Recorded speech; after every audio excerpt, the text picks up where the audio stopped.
Aloha friends, welcome to my kitchen. Okay, let me tell you a few reasons why I love this recipe.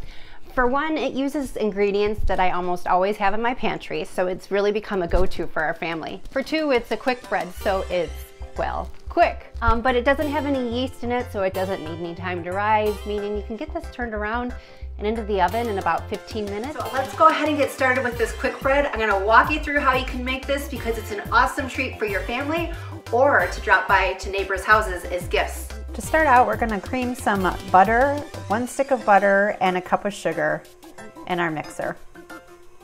We're gonna stop every now and then and wipe down the sides. And we're gonna beat it until it's light and fluffy.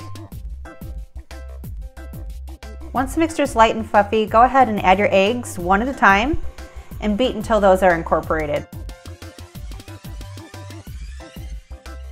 Add the crushed pineapple and finally the mashed banana.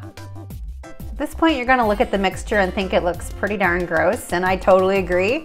But don't worry, it's all gonna come together once we add the dry ingredients. In another bowl, combine your flour, baking powder, baking soda, and salt. Give it a little mix, or you can sift together if you really want. Then add all the dry ingredients to the wet ingredients. Go ahead and blend it up until just mixed, and then stir in your coconut flakes.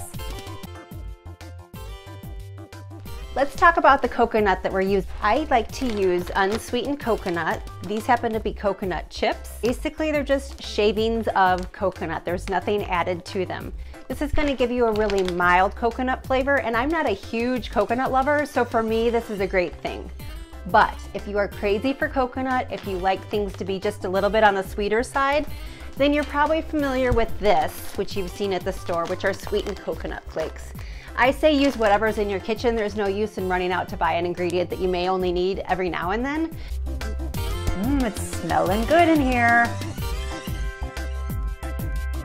Finally, grease a loaf pan. 9x5 seems to work pretty well for me. You're gonna just spread it evenly, bake for 60 minutes or until a toothpick inserted comes out clean. You can also make these loaves, bake them, cool them, and then wrap them and freeze them. Another reason I like this recipe is I can make it into one big loaf like this, or I can make it into 3 mini loaves and keep one for ourselves and gift the other 2 to friends or family.